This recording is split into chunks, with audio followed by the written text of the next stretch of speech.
ಜಾಸ್ತಿ ಆಗ್ತಾ ಇದೆ. ಇದೆಲ್ಲದೂ ಕೂಡ ಪರಿಣಾಮ ಅನುಭವಿಸ್ತಾ ಇರೋದು ಯಾರು? ಇದೆ ನಾವೇ, ಜನಗಳೇ ಅನುಭವಿಸ್ತಾ ಇರೋದು.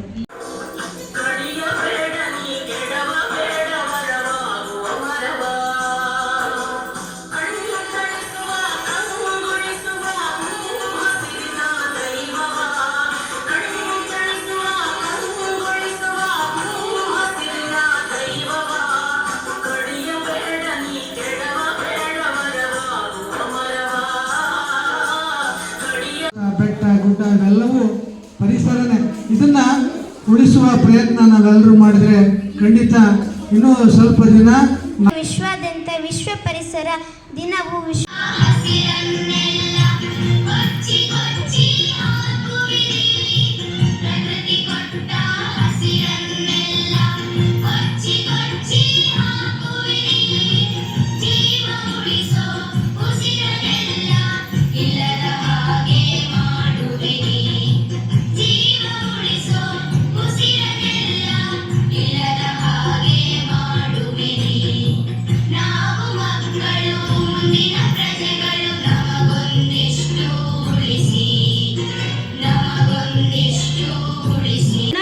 ಪರಿಸರವನ್ನ ಸ್ವಚ್ಛವಾಗಿಟ್ಕೊಳ್ಳೋದಲ್ಲದೆ ಪರಿಸರದಲ್ಲಿರ್ತಕ್ಕಂಥ ಗಿಡ ಮರಗಳನ್ನು ಕೂಡ ಸಂರಕ್ಷಿಸೋದು ನಮ್ಮೆಲ್ಲ ದಿನ ಇದಾಗಿದೆ. ವಿಶ್ವ ಪರಿಸರ